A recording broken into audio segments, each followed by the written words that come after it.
Hey guys, it's Stacy with Chapter Chicks, and today we're going to be doing a review over Warped by Marissa Goodbart. Okay, prepared this time. So this book was recommended to me from one of you guys, but I apologize, I have lost your name, so I don't know who recommended this to me. Just go ahead and yell at me in the comments if you happen to still be watching, because some of my recommendations are very, very old. So today's review is going to be very short and sweet because this book, there's no symbolism in it. There's no philosophical meanings behind anything, even though I don't usually go into that anyways. It's just a short, fun, humorous fantasy. I am sick and I have a fever, and I turned my air off on top of it because I can't film with my air on, so I've got a fan. This is a story about a girl named Tess. Tess's dad owns like a second-hand bookstore to where he goes to auctions and he buys old boxes of books. This old box of books comes with a tapestry. Tessa's dad doesn't really want the tapestry, so he gives it to Tessa, and Tessa then hangs it up in her room. It's a big old tapestry, and it has a huge unicorn right smack dab in the middle of it. So ever since the tapestry has come in Tessa's possession, she's been having weird dreams, vivid hallucinations. One day she's looking at it, she sees a loose thread, she pulls the loose thread, and then she discovers all kinds of things happening. Then she meets Will DeChancy. He's a young 16th century nobleman who has just all of a sudden popped into Tessa's life, and she then has to take care of him. There's those three sisters of fate called the Norm, and they're the three sisters who share the one eyeball, if you know Greek mythology, and made a mess of Tessa's life, so she then has to do what they want her to do to fix it. My thoughts on the book is that I really liked it. It was two elements that I really like in writing come together that I don't think I have seen come together before, and that is a high fantasy book mixed with subtle humor. And it was a really nice matchup to have this beautiful mythical world spun out before you and have humor laced in it. I mean, that's so much fun.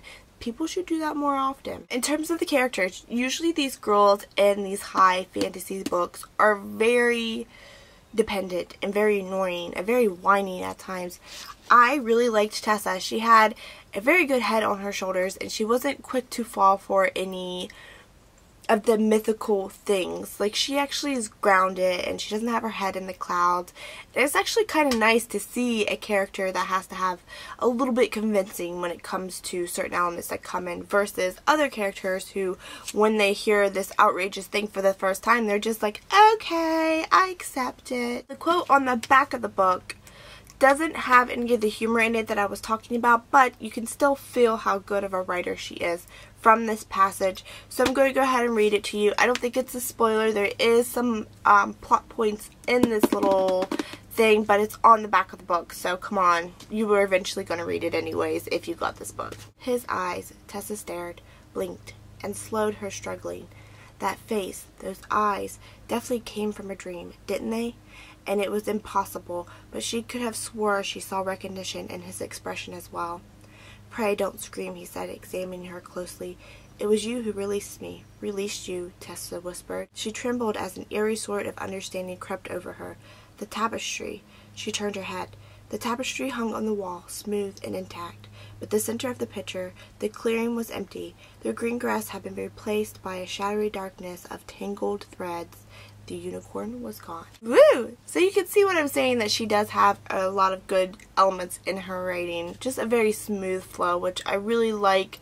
That's one of the biggest things I look for in writing, is that it flows well. Yeah guys, so I highly enjoyed Warped. So if you really want a light summer read to finish off your summer reading list, I highly do recommend it. It's fun and it's high fantasy. Let's go on to read or not to read, shall we? So I think that these questions are pretty obvious. They're ones that I've already stated in the review, so it's a simple one. Number 1, do you like fantasies? I think that's a pretty obvious one. If you don't like fantasies, then don't read this book. 2, do you like humor in your stories? Do you like books that just kind of taper off? Do you like fresh new concepts? Who doesn't? 5, are you in a reading slump? So for me, I got 3 yeses, 2 no's. My no's were the reading slump and books that taper off, because the story does kind of taper off towards the end. Yeah guys, I hope you enjoyed my review, and it was very short and sweet and to the point, and thanks for watching. Bye guys.